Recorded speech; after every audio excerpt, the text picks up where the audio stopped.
বাংলা গল্প generator software. গল্পের শুরু ক্লিকবেইট অংশ। মা, আমাদের পাড়ার সবাই ভাবে আমরা নবদম্পতি, আর আমি চাই এই ভুল বোঝাবুঝি সত্যি হয়ে যাক। গতকাল সন্ধ্যায় পাড়ার বাজারে গিয়েছিলাম ছেলের সাথে। সবজিওয়ালা আমাদের দেখে মুচকি হেসে বলল, নতুন বউ এনেছেন দেখছি। ছেলে হাসল, কিছু বলল না। মুদির দোকানে গিয়েও দোকানদার একই কথা বলল। আমি সংশোধন করতে গিয়েও পারলাম না, ছেলে আমার হাত ধরে রেখেছিল। বাড়ি ফেরার পথে আমি জিজ্ঞেস করলাম, ওরা কেন এমন ভাবছে? সে বলল, মা, গত কয়েকদিন ধরে আমরা একসাথে বাজারে যাচ্ছি, একসাথে সন্ধ্যায় হাঁটছি। আমি তোমার হাত ধরি, তোমার যত্ন নিই। পাড়ার লোকেরা ভাবছে আমরা নবদম্পতি। আমি বললাম, এটা তো ভুল বোঝাবুঝি। সে আমার 2 হাত ধরে বলল, মা, আমি চাই এই ভুল বোঝাবুঝি সত্যি হোক। আমি তোমাকে ভালোবাসি, তোমাকে আমার স্ত্রী হিসেবে চাই। আমরা সত্যিই নবদম্পতি হই। বিয়ে করো আমাকে। পাড়ার লোকদের চোখে আমাদের কেমন দেখায় সেটা ভেবে আমার লজ্জা লাগল। কিন্তু ছেলের কথায় একটা অদ্ভুত আনন্দ অনুভব করলাম। ইউটিউব বিশেষ বার্তা। এই গল্পটি সম্পূর্ণ শুনলে আপনাদের পানি অটোমেটিক বের হয়ে যাবে, সো যত দ্রুত সম্ভব হাতের কাছে টিস্যু নিয়ে বসে পড়ো। বিছানার চাদর যেন নষ্ট না হয় সেটা সম্পূর্ণ খেয়াল রাখার অনুরোধ জানিয়ে গল্পটি এখন শুরু করব। তার আগে সর্বশেষ অনুরোধ, দয়া করে এমন পানি বের করার গল্প নিয়মিত শুনতে আমাদের চ্যানেলটি সকলেই সাবস্ক্রাইব করুন। ধন্যবাদ। চরিত্র পরিচয়। হ্যালো বন্ধুরা, আমার নাম রিনা খান। আমার বয়স 33 বছর। আমার স্বামীর নাম করিম খান, বয়স 36 বছর। আমাদের 2 সন্তান, রাহুল আর মিথিলা। রাহুল 18 বছর বয়সী, কলেজে পড়ে। মিথিলা 13 বছর বয়সী, স্কুলে যায়। মূল গল্প। আজ থেকে 6 মাস আগের কথা। আমার স্বামী করিম হঠাৎ করে খুবই অদ্ভুত আচরণ করতে শুরু করল। প্রতিদিন অফিস থেকে ফিরে এসে সোজা বাথরুমে গিয়ে দীর্ঘক্ষণ গোসল করত। তারপর রান্নাঘরে গিয়ে রান্না করত। এমনকি আমার প্রিয় খাবারগুলোও বানাত যেগুলো সে আগে কখনো বানাত না। প্রথমে আমি ভাবলাম হয়তো অফিসে কোনো প্রমোশন পেয়েছে বা কোনো ভালো খবর আছে। কিন্তু যখন জিজ্ঞেস করলাম তখন সে শুধু হেসে উড়িয়ে দিল। দিনের পর দিন একই রকম আচরণ। রাতে খাওয়ার পর সে আমার পা টিপে দিত, আমার চুল আঁচড়ে দিত। এমনকি আমার সাথে নিয়ে সিনেমা দেখতেও যেত। আমি প্রথমে খুশি হয়েছিলাম। ভাবলাম আমার স্বামী হয়তো আরও রোমান্টিক হয়ে গেছে। কিন্তু যতদিন যেতে লাগল আমার মধ্যে একটা অন্যরকম সন্দেহ কাজ করতে শুরু করল। এত পরিবর্তন হঠাৎ করে কেন? কোনো গোপন কারণ আছে নাকি? একদিন আমি তার মোবাইল ফোনটা চেক করতে গেলাম। দেখলাম সে প্রতিদিন একটা নম্বরে ফোন করছে। নম্বরটা আমার অচেনা। আমি সেই নম্বরে ফোন করলাম। ওপাশ থেকে একটা মেয়ের গলা শুনতে পেলাম। মেয়েটি বলল, হ্যালো, কে বলছেন? আমি বললাম, আপনি কে? আপনার সাথে আমার স্বামীর কেমন সম্পর্ক? মেয়েটি একটু চুপ থেকে বলল, আপনি করিম ভাইয়ের স্ত্রী নাকি? আমি তাসনিম। আমি একটা কুকিং ক্লাসের ইনস্ট্রাক্টর। করিম ভাই আমার কাছে রান্না শিখছে গি। আমার মাথা ঘুরে গেল। আমার স্বামী গোপনে রান্না শিখছে? কেন? আমি তাসনিমকে জিজ্ঞেস করলাম, কেন রান্না শিখছে সে? তাসনিম বলল, উনি বলেছেন উনার স্ত্রীর জন্য নতুন নতুন খাবার বানাতে চান। আর বলেছেন উনার স্ত্রী খুবই কাজের মানুষ, তাই উনি সব কাজে সাহায্য করতে চান। আমার চোখে পানি এসে গেল। আমি বুঝতে পারলাম আমার স্বামী আমার জন্যই এত কিছু করছে। সে চাইছে আমি যেন একটু আরাম পাই। তাসনিমের সাথে কথা শেষ করে আমি বাড়িতে বসে থাকলাম। সন্ধ্যায় করিম অফিস থেকে ফিরল। আজও তার হাতে বাজারের ব্যাগ। আজও সে সোজা বাথরুমে গেল। তারপর রান্নাঘরে। আমি রান্নাঘরে গিয়ে দেখলাম সে আমার পছন্দের চিকেন কারি বানাচ্ছে। আর সাথে পোলাও। আমি পেছন থেকে তার কোমর জড়িয়ে ধরলাম। সে চমকে উঠল। কি ব্যাপার রিনা? আমি বললাম, আমি তাসনিমের সাথে কথা বলেছি। তার হাত থেমে গেল। সে ধীরে ধীরে ঘুরে আমার দিকে তাকাল। তুমি জানো?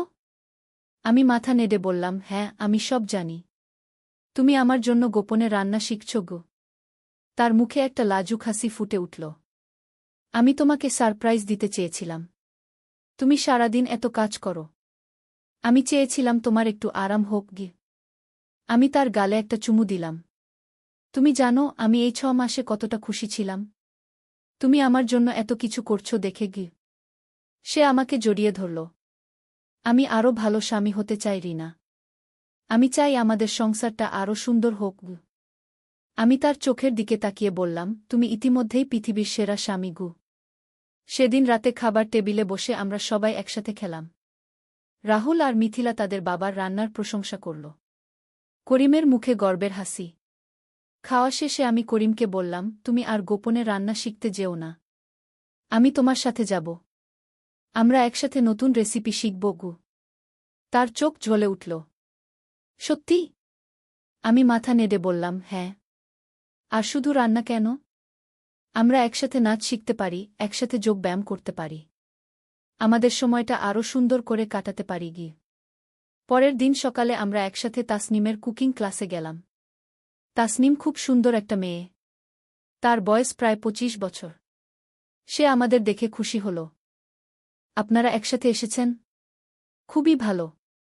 দম্পতিরা একসাথে রান্না শিখলে তাদের বন্ধন আরও মজবুত হয় গ। সেদিন আমরা চাইনিজ খাবার বানানো শিখলাম। আমি আর করিম একসাথে সবজি কাটলাম, একসাথে রান্না করলাম। মাঝে মাঝে আমাদের হাসিঠাট্টা হল। এমনকি একবার করিমের গায়ে সস লেগে গেলে আমি তা মুছে দিলাম।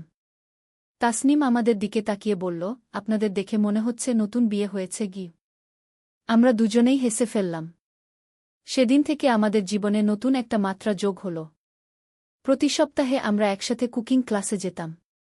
বাড়িতে এসে নতুন রেসিপি ট্রাই করতাম। রাহুল আর মিথিলাও আমাদের সাথে রান্নায় অংশ নিত।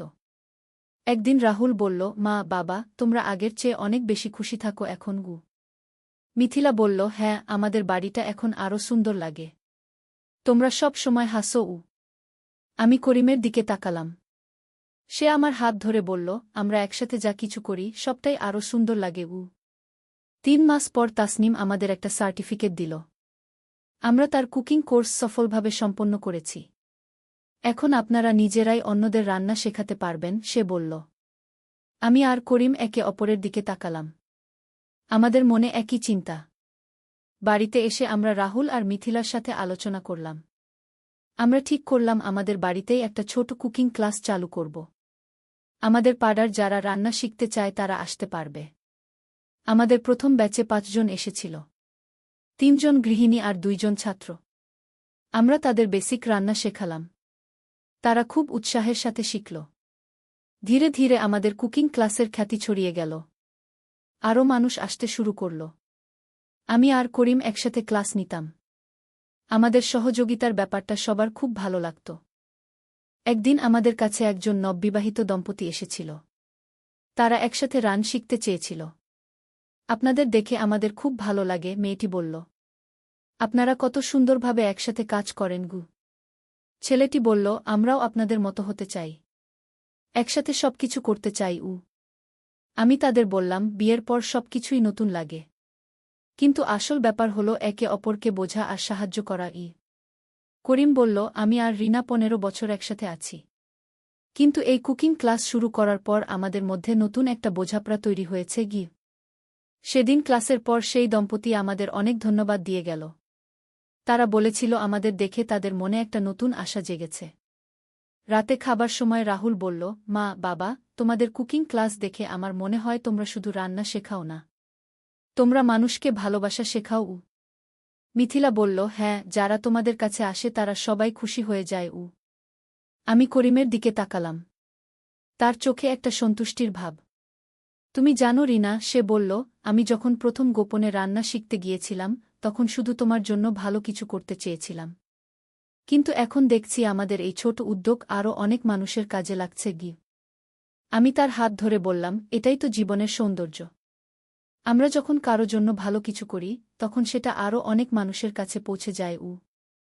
আজ আমাদের কুকিং ক্লাস চালু হয়ে 1 বছর হয়ে গেছে। আমাদের কাছে বিভিন্ন বয়সের মানুষ আসে। কেউ নতুন বিয়ে করেছে, কেউ বাচ্চাদের জন্য স্বাস্থ্যকর খাবার বানাতে চায়, কেউ বা শুধু নতুন কিছু শিখতে চায়। প্রতিটি মানুষের সাথে আমাদের একটা অন্যরকম বন্ধুত্ব তৈরি হয়েছে। আমরা শুধু তাদের রান্না শেখাই না, তাদের জীবনের গল্প শুনি। কখনো কেউ সমস্যায় পড়লে আমরা পরামর্শ দিই। গত মাসে একটা মেয়ে এসেছিল। তার বিয়ে হয়ে 6 মাস। শাশুড়ি তার রান্না পছন্দ করেন না বলে সে খুব দুঃখিত ছিল। আমি তাকে বলেছিলাম, প্রতিটা বাড়ির রান্নার স্বাদ আলাদা। তুমি ধৈর্য ধরো। আমরা তোমাকে এমন কিছু রেসিপি শেখাবো যা সবার পছন্দ হবে। করিম তাকে বলেছিল, আমি যখন প্রথম রান্না শিখি তখন আমারও অনেক ভুল হতো। কিন্তু ধীরে ধীরে আমি ভালো হয়েছি। তুমিও পারবে। 2 মাস পর সেই মেয়ে আমাদের কাছে এসে বলেছিল তার শাশুড়ি এখন তার রান্নার খুব প্রশংসা করেন। এরকম অনেক ঘটনা আছে যা আমাদের মনে খুব আনন্দ দেয়।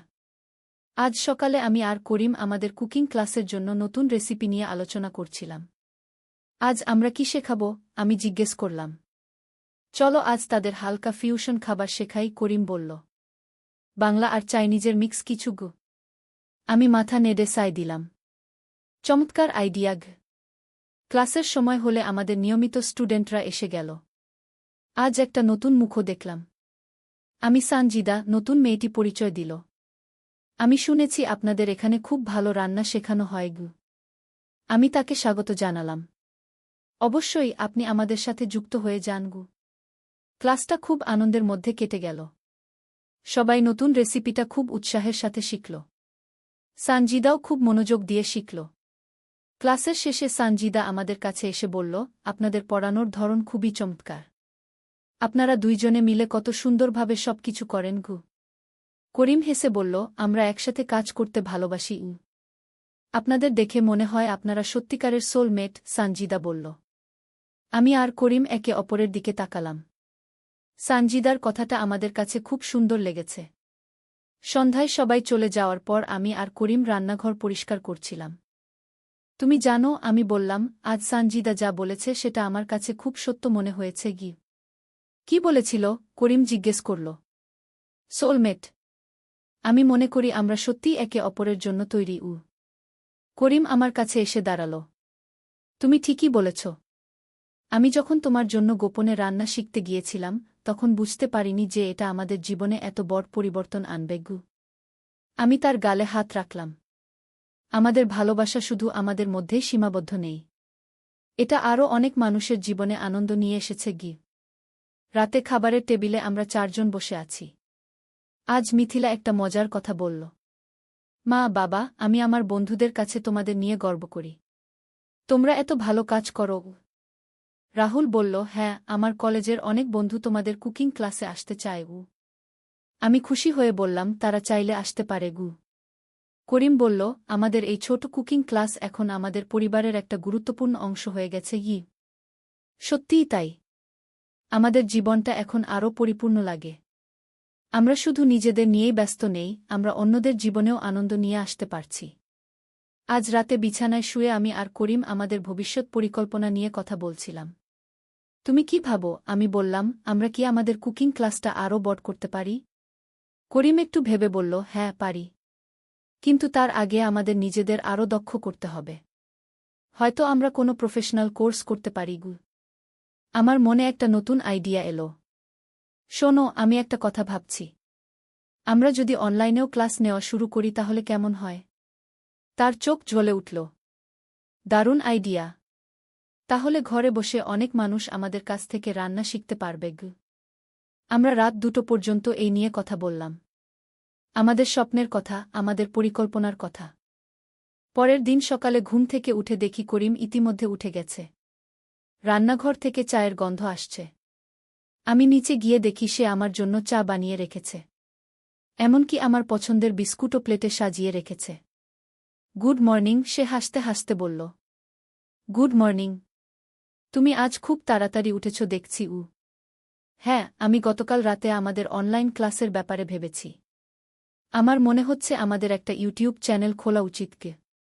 আমি উৎসাহিত হয়ে বললাম, সত্যি? সেটা খুবই ভালো আইডিয়া। আমি ইতিমধ্যে কিছু রিসার্চও করে ফেলেছি। দেখেছি কুকিং চ্যানেলগুলো বেশ জনপ্রিয়। সেদিন সকালে রাহুল আর মিথিলা স্কুল কলেজে চলে যাওয়ার পর আমরা দুজনে বসে বিস্তারিত পরিকল্পনা করলাম। করিম বলল, আমাদের চ্যানেলের নাম কি দেব? আমি একটু ভেবে বললাম, রিনা করিমের রান্নাঘর কেমন? চমৎকার।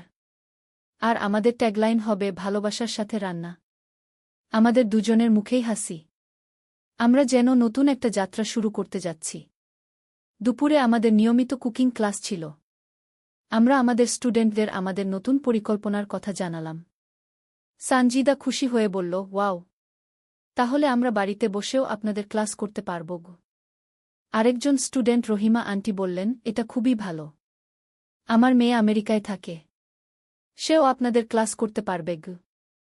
আমি বললাম, আমরা চেষ্টা করব যত ভালো করে পারি আপনাদের সেবা দিতে গু।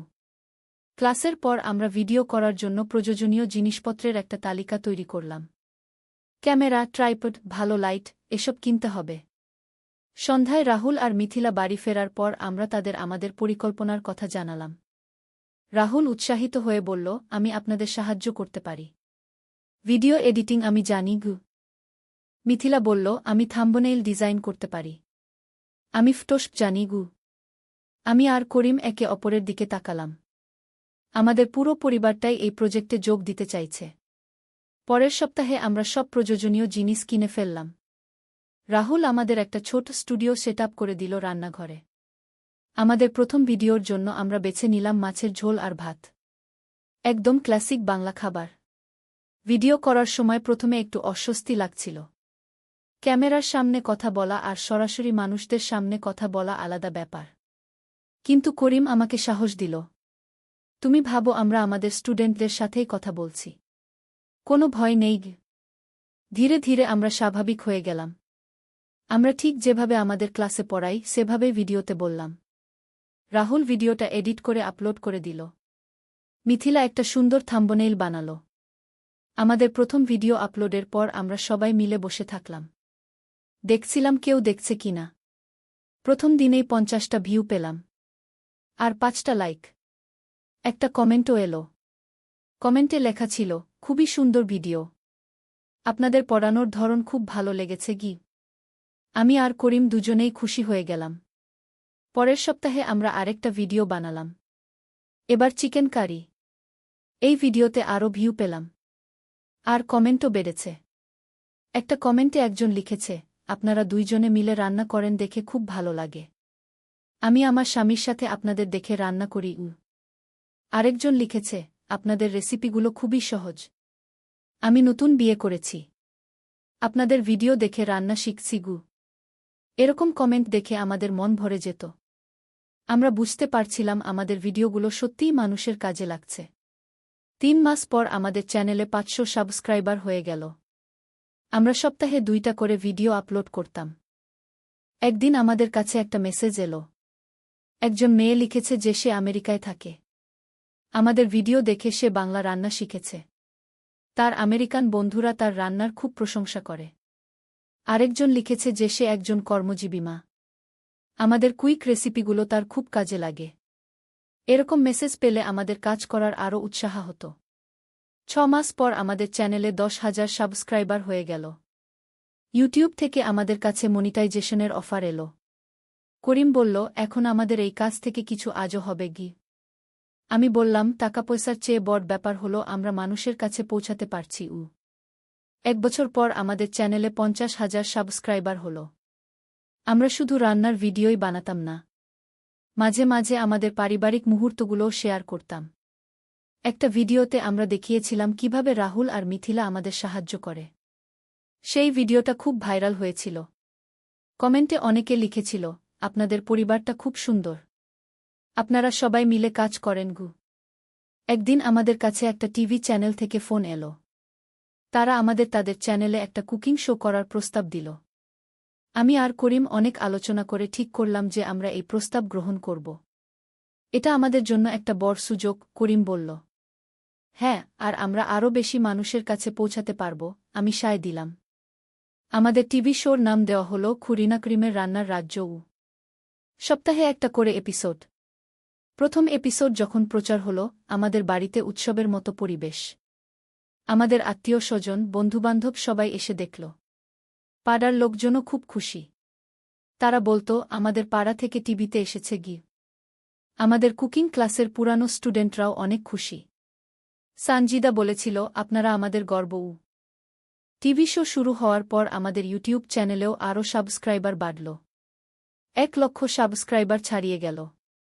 একদিন রাহুল বলল, মা, বাবা, তোমাদের দেখে আমিও কুকিং নিয়ে পড়াশোনা করতে চাই।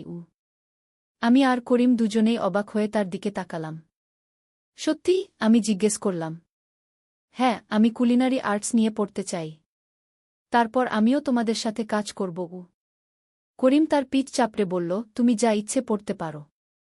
আমরা সাহায্য করব। মিথিলাও বলল, আমিও বড় হয়ে তোমাদের সাথে কাজ করব। আমার চোখে পানি এসে গেল।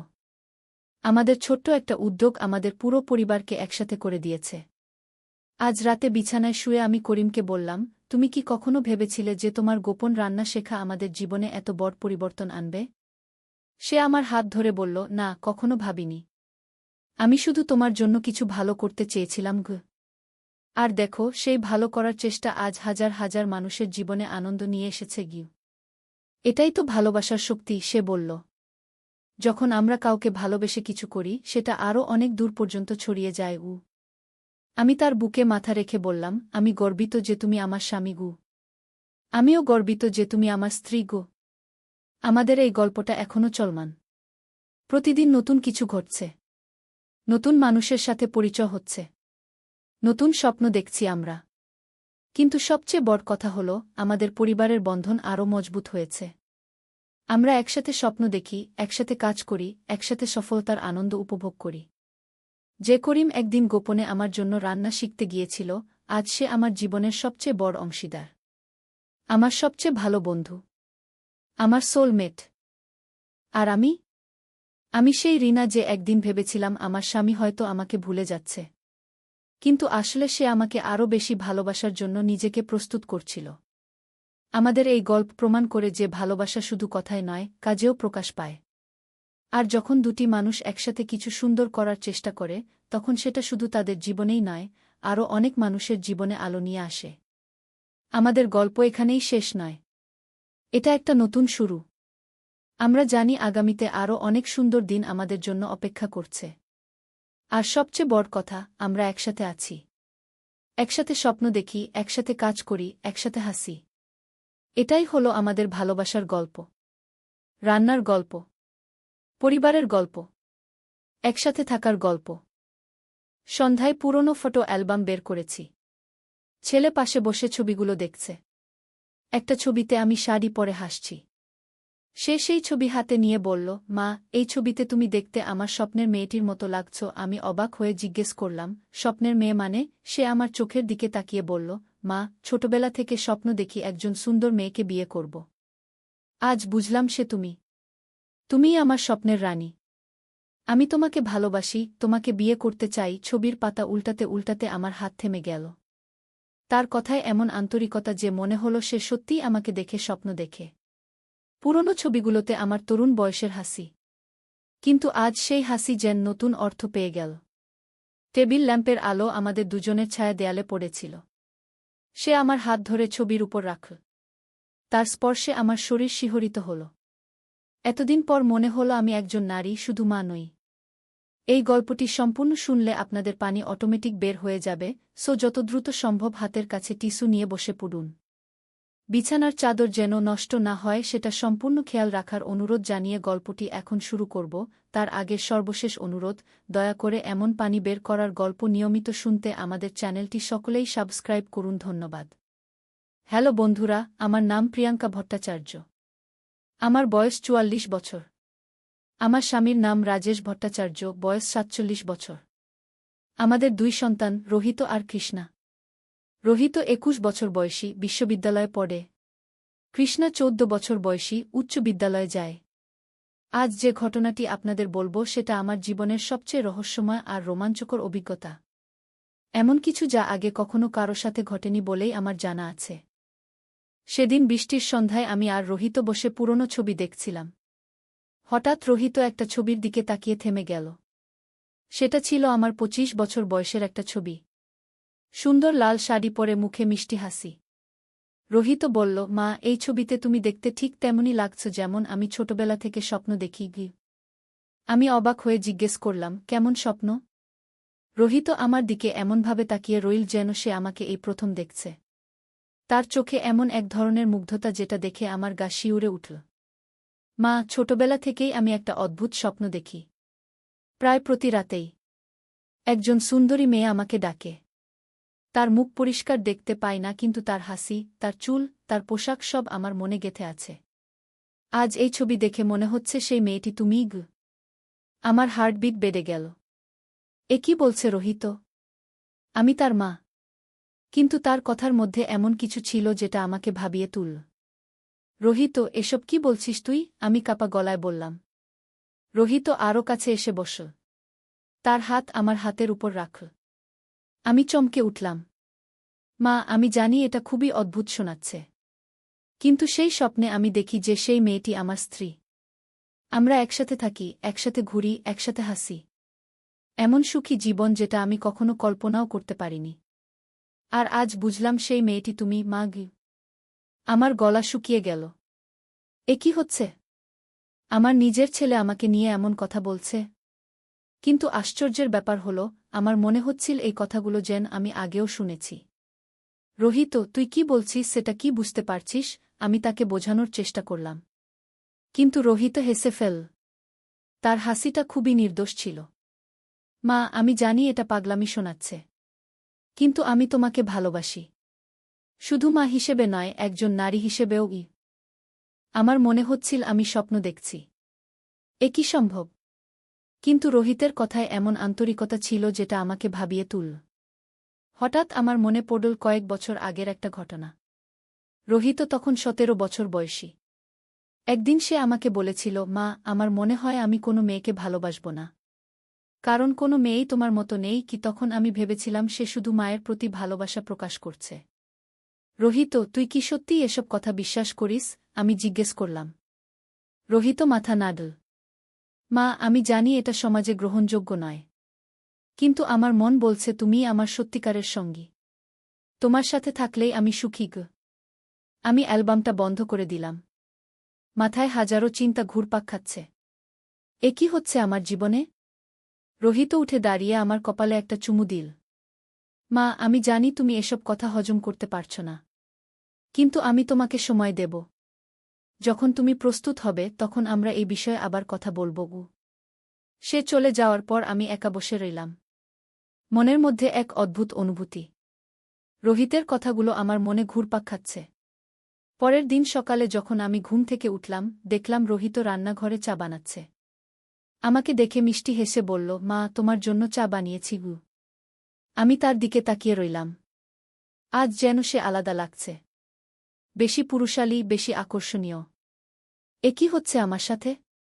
চা খেতে খেতে রোহিত বলল, মা, আজ আমার কলেজে একটা অনুষ্ঠান আছে। তুমি কি আমার সাথে যাবে? আমি অবাক হয়ে বললাম, কেন? অন্যদিন তো তুই কখনো আমাকে তোর কলেজে নিয়ে যেতে চাইস না। রোহিত হাসল। আজ চাইছি। আমি চাই আমার বন্ধুরা আমার সুন্দরী মাকে দেখুক। আমার গাল লাল হয়ে গেল। কি অদ্ভুত কথা! কিন্তু মনে হচ্ছিল আমি যেন এক নতুন জগতে প্রবেশ করেছি। সন্ধ্যায় কলেজে গেলাম। রোহিত আমাকে সবার সাথে পরিচয় করিয়ে দিল। তার বন্ধুরা বলল, রোহিত, তোর মা তো তোর বোনের মতো দেখতে। রোহিত গর্বিত ভঙ্গিতে বলল, হ্যাঁ, আমার মা সবচেয়ে সুন্দরী। অনুষ্ঠানের সময় রোহিত আমার পাশে বসে থাকল। মাঝে মাঝে আমার কানে কানে কিছু বলত। তার নিঃশ্বাস আমার গালে লাগত। আমার শরীর কাঁপছিল। ফেরার পথে রোহিত বলল, মা, আজ আমি খুবই খুশি। তুমি আমার সাথে গেছো। আমি কিছু না বলে শুধু হাসলাম। মনে হচ্ছিল যেন আমি কোনো প্রেমিকার সাথে ডেট করে ফিরছি। রাতে যখন আমি শুয়ে পড়লাম, রোহিত আমার ঘরে এলো। মা, আমি কি তোমার পাশে শুতে পারি? আমি অবাক হয়ে বললাম, কেন? রোহিত বলল, ছোটবেলায় তো তোমার পাশেই শুতাম। আজ মন চাইছে। আমি কিছু বলতে পারলাম না। রোহিত আমার পাশে শুয়ে পড়ল। তার শরীরের উষ্ণতা আমি অনুভব করতে পারছিলাম। মা, তুমি কি আমার কথা ভাবছ? রোহিত ফিসফিস করে জিজ্ঞেস করল। আমি বললাম, রোহিত, এসব ঠিক নয়। রোহিত আমার হাত ধরল। মা, আমি জানি এটা সমাজে গ্রহণযোগ্য নয়। কিন্তু আমাদের মনে যেটা আছে সেটা কি ভুল? আমি তার দিকে তাকালাম। অন্ধকারে তার চোখ জ্বলজ্বল করছে। রোহিত, আমি তোর মা। রোহিত বলল, তুমি আমার মা, কিন্তু তুমি একজন নারীও। আমি একজন পুরুষ। আমাদের মধ্যে যে আকর্ষণ সেটা কি প্রাকৃতিক নয়? আমার মন দোদুল্যমান। একদিকে সমাজের নিয়ম, অন্যদিকে মনের টান। এ কি করব আমি? হঠাৎ রোহিত উঠে বসল। মা, আমি একটা কাজ করি। আমি আমার বন্ধু রাহুলের সাথে কথা বলি। সে একজন মনোবিজ্ঞানী। দেখি সে কি বলে গু। আমি বললাম, না রোহিত, কাউকে বলিস না। মানুষ কি ভাববে? রোহিত হাসল। মা, রাহুল আমার ভালো বন্ধু। সে কিছু মনে করবে না গি। পরের দিন রোহিত রাহুলকে নিয়ে এলো। রাহুল আমাকে দেখে বলল, আন্টি, রোহিত আপনার কথা অনেক বলে। আজ দেখলাম কেন? আমি লজ্জা পেলাম। রোহিত কি বলেছে তাকে? সন্ধ্যায় রাহুল চলে যাওয়ার পর রোহিত আমাকে বলল, মা, রাহুল বলেছে এটা খুবই স্বাভাবিক। অনেক পরিবারেই এমন হয়। শুধু মানুষ লুকিয়ে রাখে গু। আমি অবাক হয়ে বললাম, সত্যি? রোহিত মাথা নাড়ল। হ্যাঁ, রাহুল বলেছে আমাদের যদি একে অপরের প্রতি আকর্ষণ থাকে এবং আমরা দুজনেই সম্মত থাকি, তাহলে এতে কোনো সমস্যা নেই। আমার মন আরও কনফিউজড হয়ে গেল। রাহুল একজন শিক্ষিত ছেলে। সে যদি বলে এতে কোনো সমস্যা নেই, তাহলে হয়তো সত্যিই নেই।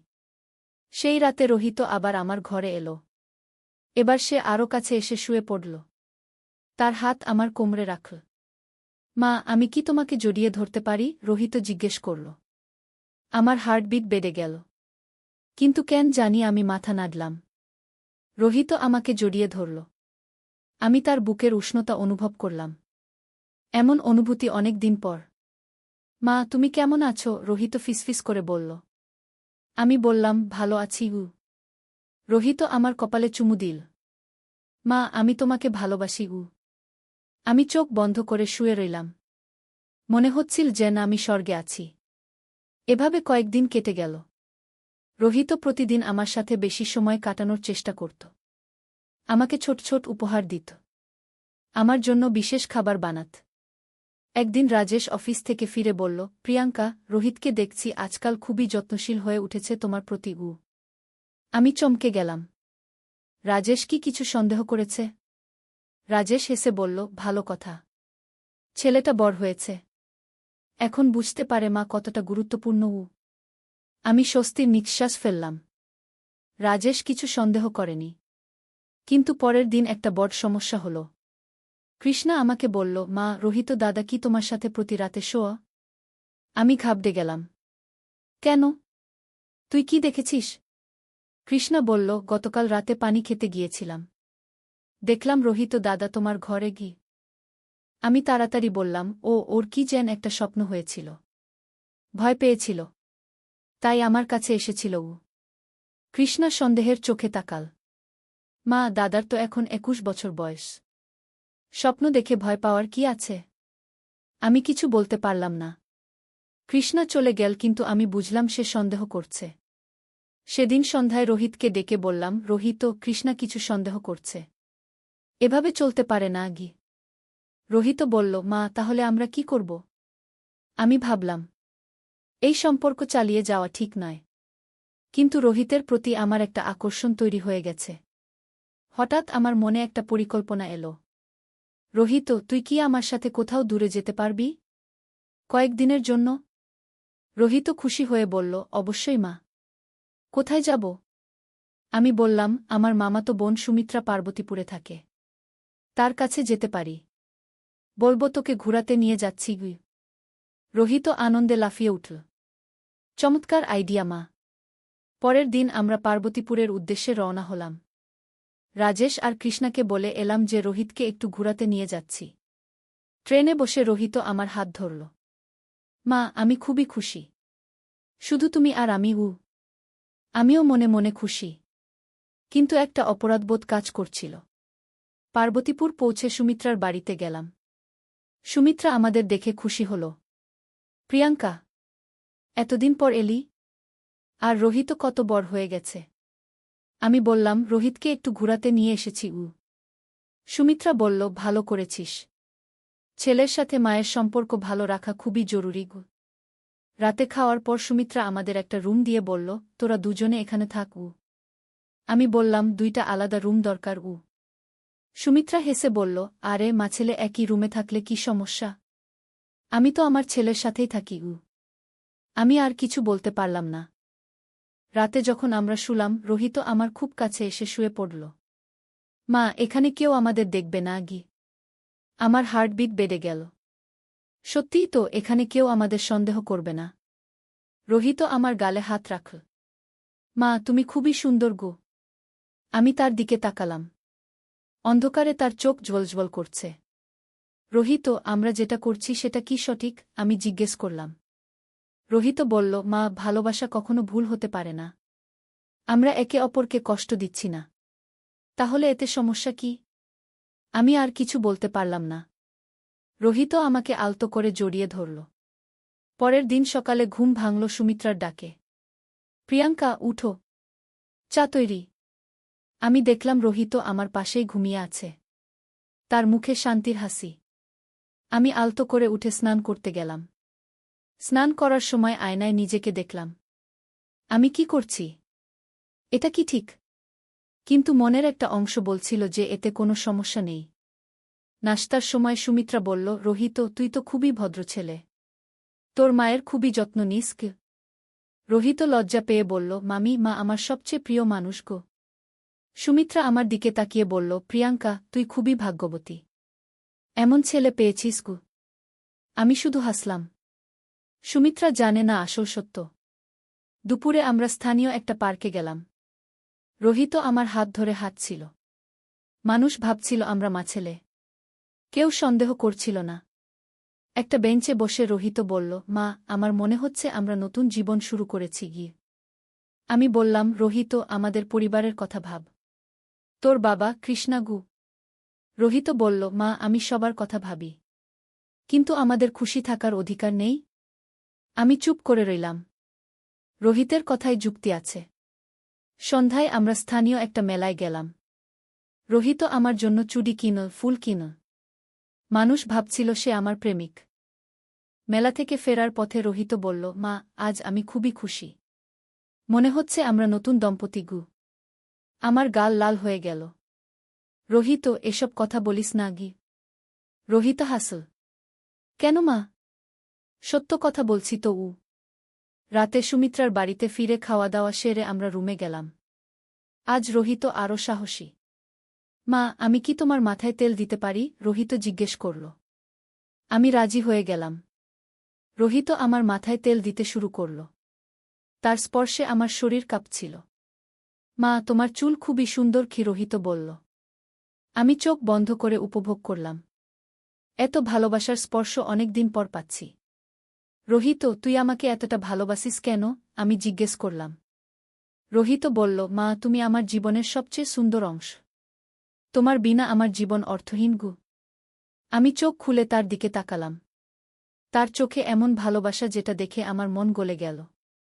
রোহিত, আমিও তোকে ভালোবাসি। আমি অবশেষে স্বীকার করলাম। রোহিত আনন্দে আমাকে জড়িয়ে ধরল। মা, তুমি আমার জীবনের সবচেয়ে বড় উপহার। এভাবে আমরা পার্বতীপুরে 5 দিন কাটালাম। প্রতিদিন আমাদের সম্পর্ক আরও গভীর হচ্ছিল। আমি বুঝতে পারছিলাম আমি রোহিতকে শুধু ছেলে হিসেবে নয়, একজন পুরুষ হিসেবেও ভালোবাসতে শুরু করেছি। ফেরার দিন সুমিত্রা বলল, প্রিয়াঙ্কা, দেখছি তুই আর রোহিত খুবই খুশি। এই ভ্রমণ তোদের দুজনের জন্যই ভালো হয়েছে গি। আমি হাসলাম। সুমিত্রা জানে না এই ভ্রমণ আমাদের জীবন কতটা বদলে দিয়েছে। ট্রেনে ফেরার সময় রোহিত আমার কানে কানে বলল, মা, আমাদের এই সুন্দর সময়ের কথা আমি কখনো ভুলব না গু। আমিও মনে মনে একমত। এই 5 দিন আমার জীবনের সবচেয়ে সুখের দিন। ঢাকায় ফিরে এসে দেখি রাজেশ আর কৃষ্ণা আমাদের জন্য অপেক্ষা করছে। কৃষ্ণা দৌড়ে এসে আমাকে জড়িয়ে ধরল। মা, তোমার খুব মিস করেছি গু। রাজেশ বলল, কেমন ছিল ভ্রমণ? আমি বললাম, খুবই ভালো। রোহিত খুব খুশি গু। রাজেশ রোহিতের দিকে তাকিয়ে বলল, তুই মনে হয় অনেক এনজয় করেছিস গু। রোহিত লজ্জা পেয়ে বলল, হ্যাঁ বাবা, মায়ের সাথে ঘুরতে খুবই ভালো লেগেছে ইউ। রাতে রোহিত আমার ঘরে এসে বলল, মা, এখন কি করব? বাড়িতে তো আর আগের মতো থাকতে পারব না গি। আমি বললাম, রোহিত, আমাদের সাবধান থাকতে হবে। কেউ যেন সন্দেহ করতে না পারে গুই। রোহিত মাথা নাড়ল। ঠিক বলেছ মা। কিন্তু আমি তোমাকে ছাড়া থাকতে পারব না গি। আমি তার গাল ছুঁয়ে বললাম, আমিও তোকে ছাড়া থাকতে পারব না। কিন্তু আমাদের ধৈর্য রাখতে হবে গে। পরের কয়েকদিন আমরা খুবই সাবধানে চলাফেরা করলাম। দিনের বেলা স্বাভাবিক মাছেলের মতো আচরণ, রাতে চুপি চুপি একসাথে সময় কাটানো। কিন্তু একদিন বিপদ হল।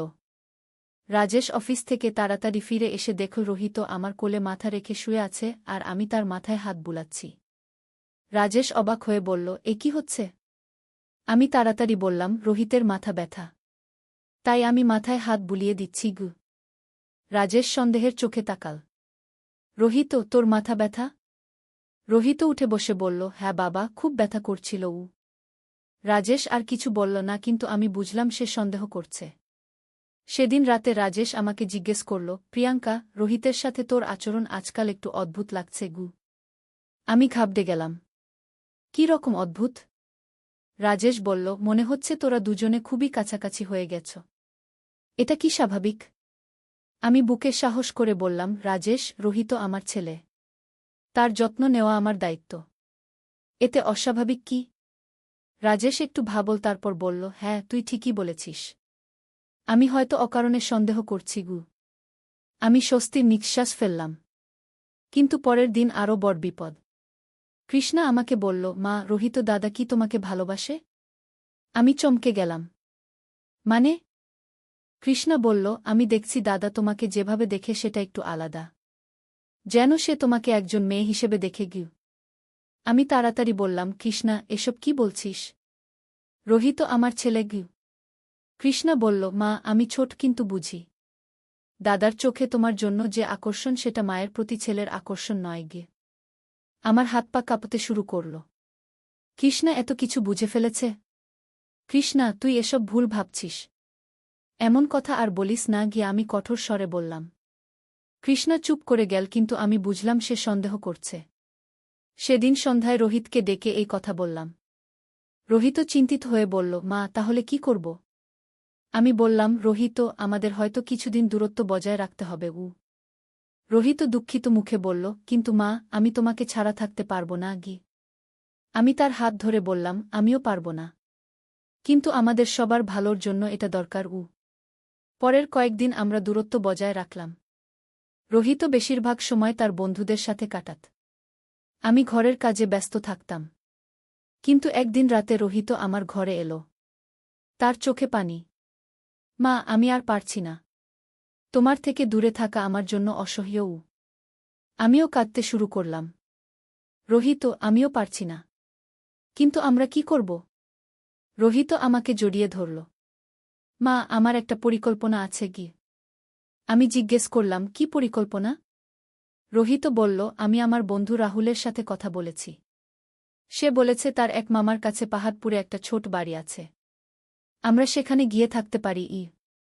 আমি অবাক হয়ে বললাম, কিন্তু আমাদের পরিবার? রোহিত বলল, মা, আমরা বলবো আমি চাকরি খুঁজতে পাহাড়পুর যাচ্ছি আর তুমি আমার সাথে যাচ্ছ যত্ন নিতে গু। আমি ভাবলাম, এই পরিকল্পনা হয়তো কাজ করতে পারে। কিন্তু রোহিত, রাজেশ রাজি হবে? আমি জিজ্ঞেস করলাম। রোহিত বলল, আমি ব্যাপারটা এমনভাবে বলবো যে বাবা রাজি হয়ে যাবে গু। পরের দিন রোহিত রাজেশকে বলল, বাবা, আমি পাহাড়পুরে একটা চাকরির সুযোগ পেয়েছি। কয়েক মাসের জন্য যেতে হবে গু। রাজেশ খুশি হয়ে বলল, চমৎকার। চাকরিটা কি ধরনের? রোহিত বলল, একটা কোম্পানির মার্কেটিং বিভাগে। রাহুলের মামা সেখানে আছেন। তিনি বলেছেন গু। রাজেশ বলল, ভালো কথা। কবে যাবি?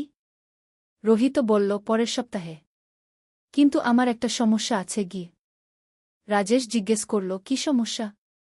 রোহিত বলল, আমি একা থাকতে পারব না। মায়ের খুব দরকার। তিনি কি আমার সাথে যেতে পারেন? রাজেশ ভাবল। তারপর বলল, হ্যাঁ, যেতে পারে। প্রিয়াঙ্কারও একটু চেঞ্জ দরকার গু। আমি অভিনয় করে বললাম, কিন্তু রাজেশ, তোমাদের কি হবে? রাজেশ বলল, আমরা ঠিক থাকব। তুই রোহিতের সাথে যা। ছেলেটার চাকরির শুরুতে মায়ের সাহায্য দরকার।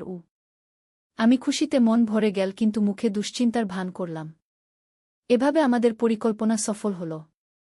পরের সপ্তাহে আমরা পাহাড়পুরের উদ্দেশ্যে রওনা হলাম। পাহাড়পুর পৌঁছে দেখি সত্যিই একটা সুন্দর জায়গা। রাহুলের মামা আমাদের স্বাগত জানালেন। ছোট একটা বাড়ি, কিন্তু খুবই আরামদায়ক।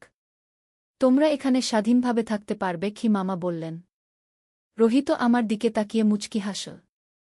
আমিও বুঝলাম এখানে আমাদের কেউ বিরক্ত করবে না। রাতে যখন আমরা একা হলাম, রোহিত আমাকে জড়িয়ে ধরে বলল, মা, এখন আমরা সত্যিই স্বাধীন গু। আমি তার বুকে মুখ লুকিয়ে বললাম, হ্যাঁ রোহিত। এখন আর কোনো ভয় নেই গু। এভাবে আমাদের নতুন জীবন শুরু হলো পাহাড়পুরে। প্রতিদিন আমরা একসাথে ঘুরতাম, একসাথে রান্না করতাম, একসাথে সময় কাটাতাম। কিন্তু একদিন রাহুলের মামা আমাদের বাড়িতে এসে একটা চমকপ্রদ কথা বললেন। রোহিত ও প্রিয়াঙ্কা, তোমাদের কিছু বলার আছে কি? আমরা দুজনে চিন্তিত হয়ে তার দিকে তাকালাম। মামা বললেন, আমি তোমাদের সত্যিকারের সম্পর্ক বুঝতে পেরেছি গি। আমাদের রক্ত শুকিয়ে গেল। আমরা ধরা পড়ে গেছি। মামা হেসে বললেন, ভয় পেও না। আমি তোমাদের বিচার করতে আসিনি, বরং তোমাদের সাহায্য করতে এসেছি। আমরা অবাক হয়ে তাকালাম। মামা বললেন, আমি জানি তোমরা একে অপরকে ভালোবাসো। এতে কোনো সমস্যা নেই। কিন্তু তোমাদের একটা স্থায়ী সমাধান দরকার। রোহিত জিজ্ঞেস করল, কি সমাধান? মামা বললেন, আমার এক বন্ধু আছে। সে এমন কেস নিয়ে কাজ করে। তিনি তোমাদের সাহায্য করতে পারবেন গ। আমি জিজ্ঞেস করলাম, কি ধরনের সাহায্য? মামা বললেন, তোমরা চাইলে আইনগতভাবে এই সম্পর্ক স্বীকৃতি পেতে পারো। অবশ্য সেটা এদেশে সম্ভব নয়, কিন্তু বিদেশে সম্ভব। রোহিত আগ্রহী হয়ে বলল, বিদেশে? মামা বললেন, হ্যাঁ, কিছু দেশে এমন সম্পর্ক আইনগত। তোমরা চাইলে সেখানে গিয়ে নতুন জীবন শুরু করতে পারো গ। আমরা দুজনে একে অপরের দিকে তাকালাম। এটা কি সত্যি সম্ভব? মামা বললেন, তবে এর জন্য তোমাদের সব ছেড়ে ছুড়ে যেতে হবে। পরিবার, বন্ধুবান্ধব, সব। আমি চিন্তায় পড়ে গেলাম। রাজেশ, কৃষ্ণা, তাদের ছেড়ে যেতে পারব? রোহিত আমার হাত ধরে বলল, মা তুমি কি চাও? আমি অনেক ভেবে বললাম, রোহিত, আমি তোমাকে ভালোবাসি। কিন্তু আমি কৃষ্ণাকে ছেড়ে যেতে পারব না গে। রোহিত মুখ নামিয়ে ফেল। মামা বললেন, তাহলে অন্য উপায় আছে। তোমরা এখানেই থাকতে পারো, গোপনে। আমি তোমাদের সাহায্য করব গু। আমরা সেই সিদ্ধান্ত নিলাম, পাহাড়পুরেই থেকে যাওয়ার। কিন্তু 1 মাস পর আমাদের কাছে ঢাকা থেকে খবর এলো, রাজেশ অসুস্থ, হার্ট অ্যাটাক হয়েছে। আমি সাথে সাথে ঢাকা যাওয়ার সিদ্ধান্ত নিলাম। রোহিত বলল, সেও যাবে। ঢাকা পৌঁছে হাসপাতালে গিয়ে দেখি রাজেশ বিছানায় শুয়ে আছে। কৃষ্ণা কাঁদছে। কৃষ্ণা আমাকে দেখে জড়িয়ে ধরল। মা, তুমি ফিরে এসেছ। বাবার খুব খারাপ অবস্থা গিয়ে। আমি রাজেশের পাশে বসলাম। তার চোখে পানি। প্রিয়াঙ্কা, আমি ভাবছিলাম তোমাকে আর দেখতে পাব না, রাজেশ দুর্বল গলায় বলল। আমার মনে অপরাধবোধ জেগে উঠল। আমি কি করেছি? আমার স্বামী মৃত্যুর সাথে লড়াই করছে আর আমি। রাজেশ, আমি এখন তোমার কাছেই থাকব। আমি তার হাত ধরে বললাম। রাজেশ মুচকি হাসল। জানতাম তুমি ফিরে আসবে গু। ডাক্তার বললেন, রাজেশের অবস্থা গুরুতর। তাকে কয়েক মাস বিশ্রাম নিতে হবে। আমি সিদ্ধান্ত নিলাম ঢাকাতেই থেকে যাওয়ার। রোহিত বলল, সেও থাকবে। এভাবে আমরা আবার পারিবারিক জীবনে ফিরে এলাম। কিন্তু এখন পরিস্থিতি অন্যরকম। আমি রাজেশের দেখভাল করতাম দিনরাত। রোহিত সাহায্য করত। একদিন রাতে রাজেশ আমাকে ডেকে বলল, প্রিয়াঙ্কা, আমি জানি আমার বেশিদিন নেই গু। আমি বললাম, এসব কি বলছ? তুমি ঠিক হয়ে যাবে গু। রাজেশ বলল, না, আমি জানি। কিন্তু আমার একটা কথা আছে গি। আমি কান পেতে রইলাম। রাজেশ বলল, আমি রোহিত। নূরের সন্ধানে। একটি ইসলামিক গল্প। প্রথম অধ্যায়, হারিয়ে যাওয়া পথ। মক্কার পবিত্র শহরে, যেখানে কাবা শরীফের মিনার আকাশ ছুঁয়ে আছে, সেখানে বাস করত এক যুবক। তার নাম আহমদ ইবনে সুলাইমান। বয়স মাত্র 25 বছর, কিন্তু জীবনের অভিজ্ঞতায় ভরপুর। পিতা ছিলেন একজন সফল ব্যবসায়ী, মাতা ছিলেন অত্যন্ত ধার্মিক ও দানশীল। কিন্তু আহমদের হৃদয়ে ছিল এক গভীর অন্ধকার। শৈশবে পিতার মৃত্যুর পর আহমদ ধীরে ধীরে দিনের পথ থেকে দূরে সরে গিয়েছিল। ব্যবসার নামে অন্যায় পথে অর্থ উপার্জন, মিথ্যা কথা, প্রতারণা, এসব তার জীবনের অংশ হয়ে গিয়েছিল। নামাজ পড়া বন্ধ করেছে বছরের পর বছর আগে। কুরআন তেলাওয়াত, সেটা তো এক দূরের ব্যাপার। একদিন সকালে আহমদ তার দোকানে বসে হিসাব মিলাচ্ছিল। হঠাৎ এক বৃদ্ধ লোক এসে তার সামনে দাঁড়াল। লোকটির চেহারায় ছিল এক অদ্ভুত নূর, চোখে প্রশান্তি। সাদা দাড়ি, সাদা কাপড়, কিন্তু সেই সাদার মধ্যেই যেন লুকিয়ে ছিল হাজারো রঙের ছাটা। আসসালামু আলাইকুম বৎস, বৃদ্ধ লোকটি বলল। আহমদ একটু বিরক্তির সাথে তাকাল। কি চান? একটুখানি পানি পান করব, বৃদ্ধ লোকটি বিনয়ের সাথে বলল। আহমদের দোকানে পানির ব্যবস্থা ছিল, কিন্তু সে এই বৃদ্ধ লোকের জন্য পানি দিতে চাইল না। এখানে পানি নেই, অন্যত্র যান। বৃদ্ধ লোকটি হাসল। সেই হাসিতে কোনো দুঃখ বা রাগ ছিল না, বরং ছিল অসীম করুণা। বৎস, তুমি মিথ্যা বলছ। তোমার পেছনেই তো পানির পাত্র দেখতে পাচ্ছি। আহমদ রেগে গেল। তাহলে কি? আমি কাউকে বিনামূল্যে কিছু দিই না। বৃদ্ধ লোকটি তার পকেট থেকে একটি সোনার দিনার বের করল। এই নাও, এর দাম। সোনার দিনার দেখে আহমদের চোখ চকচক করে উঠল। সে তাড়াতাড়ি পানি এনে বৃদ্ধের হাতে দিল। বৃদ্ধ লোকটি পানি পান করার পর দিনারটি আহমদের হাতে রাখল। বৎস, আল্লাহ তায়ালা তোমাকে হেদায়েত দান করুন বলে তিনি চলে গেলেন। সেদিন রাতে আহমদ ঘুমাতে পারল না। বারবার তার মনে পড়ছিল বৃদ্ধ লোকটির চেহারা, তার হাসি, তার দোয়া। সোনার দিনারটি হাতে নিয়ে দেখতে লাগল। হঠাৎ লক্ষ্য করল, দিনারে কোনো লেখা নেই, কিন্তু এর উপর এক অদ্ভুত নকশা আছে, যেন আরবি ক্যালিগ্রাফির মতো, কিন্তু তা পড়তে পারছে না। দ্বিতীয় অধ্যায়, প্রথম সাক্ষাৎ। পরের দিন সকালে আহমদ সেই সোনার দিনার নিয়ে বাজারে গেল এর দাম যাচাই করতে। স্বর্ণকার দেখে বলল, এ তো খাঁটি সোনা, কিন্তু এমন দিনার আমি কখনো দেখিনি। এর নকশা অন্যরকম। এর দাম কত? আহমদ জিজ্ঞেস করল। কমপক্ষে 100 দিনার, স্বর্ণকার বলল। আহমদ অবাক হয়ে গেল। এক গ্লাস পানির জন্য 100 দিনারের দাম! সে তাড়াতাড়ি তার দোকানে ফিরে গেল। সারাদিন সেই বৃদ্ধ লোকটির অপেক্ষা রইল, কিন্তু তিনি আর এলেন না। দিন পার হতে লাগল। আহমদ প্রতিদিন সেই দিনারটি হাতে নিয়ে দেখত। অদ্ভুত ব্যাপার হল, দিনারটি হাতে নেওয়ার সময় তার মনে এক ধরনের প্রশান্তি আসত। রাতে ঘুমানোর আগে দিনারটি বুকের উপর রেখে শুয়ে থাকত, আর তখন তার স্বপ্নে আসত নানা রকম দৃশ্য। কখনো দেখত সে মক্কার পবিত্র কাবা ঘরের চারিদিকে তাওয়াফ করছে, কখনো দেখত মদিনার রওয়া শরীফে হাজির হয়ে কাঁদছে। কখনো স্বপ্নে দেখত সে এক সুন্দর বাগানে, যেখানে নদী বয়ে যাচ্ছে, আর সেই নদীর পানি দেখতে দুধের মতো সাদা, মধুর মতো মিষ্টি। এক রাতে স্বপ্নে দেখল সেই বৃদ্ধ লোকটি তার সামনে দাঁড়িয়ে আছেন। তিনি বলছেন, বৎস আহমদ, তুমি যা খুঁজছ তা তোমার অন্তরেই লুকিয়ে আছে। কিন্তু সেই গুপ্তধনের চাবি হারিয়ে গেছে। চাবি খুঁজে পেতে হলে তোমাকে সত্যিকারের তওবা করতে হবে। আহমদ স্বপ্নেই জিজ্ঞেস করল, কিভাবে তওবা করব? আমি তো অনেক পাপ করেছি। বৃদ্ধ লোকটি হাসলেন। আল্লাহর রহমত তার গজবের চেয়ে অনেক বেশি। তিনি ক্ষমাশীল, দয়ালু। তুমি শুধু সত্যিকারের অনুশোচনা নিয়ে তার কাছে ফিরে যাও। ঘুম ভেঙে গেল আহমদের। সময় তখন ফজরের আয়ানের ঠিক আগে। অন্ধকার আকাশে তখনও তারার আলো। আহমদ উঠে বসল। তার চোখে পানি। এত বছর পর প্রথমবারের মতো তার মনে হল সে হারিয়ে গেছে। সে উঠে অজু করল।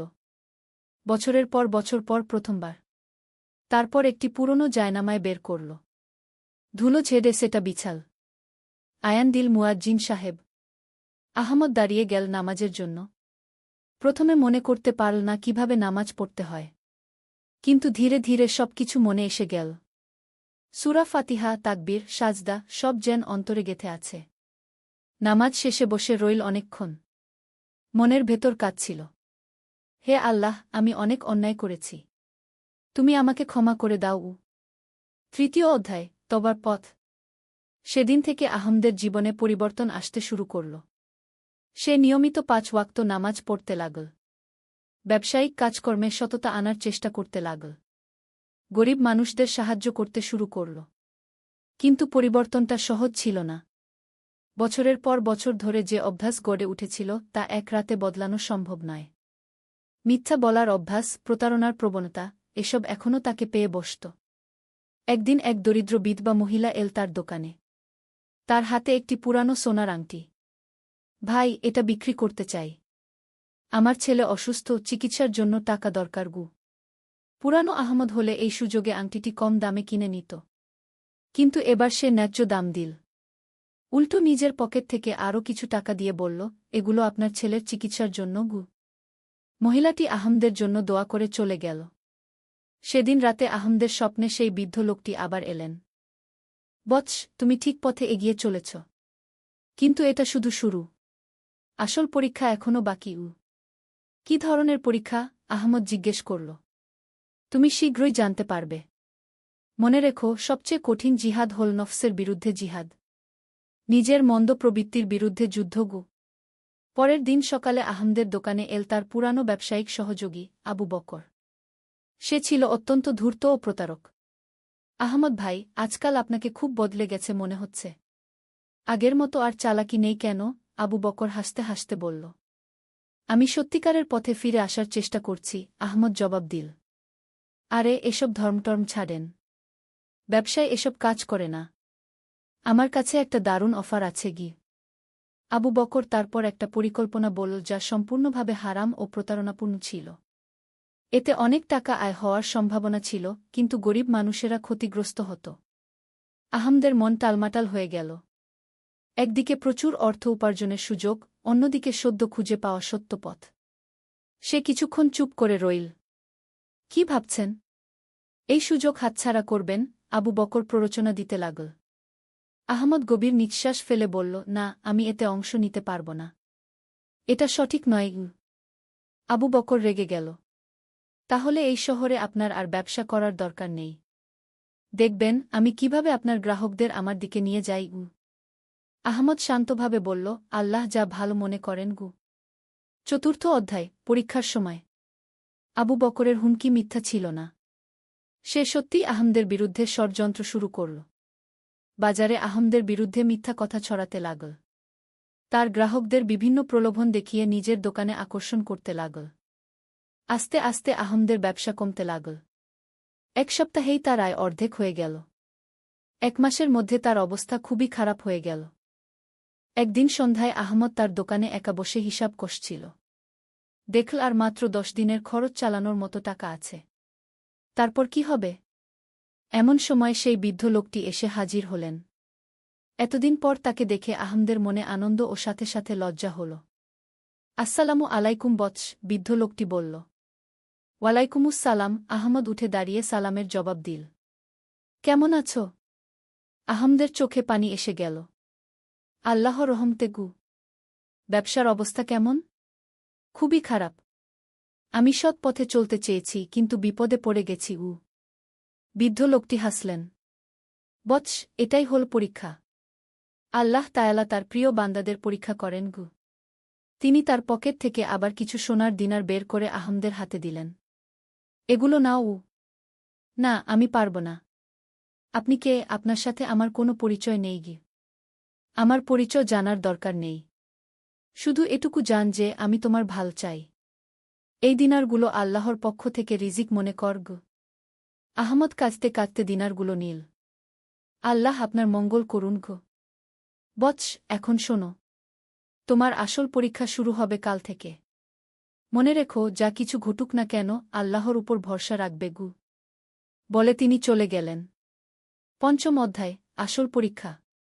পরের দিন সকালে আহমদ যখন দোকান খুল, দেখল পুলিশ এসে তার দোকান ঘিরে ফেলেছে। পুলিশ অফিসার বলল, আপনার বিরুদ্ধে চুরির অভিযোগ উঠেছে। আপনাকে আমাদের সাথে আসতে হবে। আহমদ হতভম্ব হয়ে গেল। কিসের চুরি? আমি তো কোনো চুরি করিনি। গতকাল রাতে আবু বকর সাহেবের দোকান থেকে বহু টাকা ও স্বর্ণালঙ্কার চুরি হয়েছে। তিনি বলেছেন আপনার সাথে তার শত্রুতা ছিল। আর সাক্ষীরা আপনাকে সেখানে দেখেছে। আহমদ বুঝে গেল এটা ষড়যন্ত্র। কিন্তু প্রমাণ করবে কিভাবে? আমার কাছে প্রমাণ আছে যে আমি গতকাল সারারাত ঘরে ছিলাম। কি প্রমাণ? আহমদের কিছুই বলার ছিল না। সে একা থাকত, কোনো সাক্ষীও ছিল না। পুলিশ তাকে গ্রেফতার করে কারাগারে নিয়ে গেল। কারাগারে বসে আহমদ ভাবতে লাগল, এ কেমন পরীক্ষা! সে সৎ পথে চলতে চেয়েছে, আর তার শাস্তি হল কারাগার। রাতে কারাগারের অন্ধকার কুঠরিতে আহমদ নামাজ পড়ল। তারপর দোয়া করল, হে আল্লাহ, আমি জানি না কেন এমনটা হল, কিন্তু আপনার উপর আমার ভরসা আছে। যা কিছু করেন ভালোর জন্যই করেন। কয়েকদিন পর কোর্টে তার মামলা উঠল। আবু বকর ও তার কিছু সাক্ষী আহমদের বিরুদ্ধে মিথ্যা সাক্ষ্য দিল। আহমদের পক্ষে কোনো উকিল ছিল না, কোনো সাক্ষীও ছিল না। বিচারক শুনানি শেষে রায় দিলেন যে আহমদের 7 বছরের কারাদণ্ড। আহমদ মাথা নিচু করে রায় শুনল।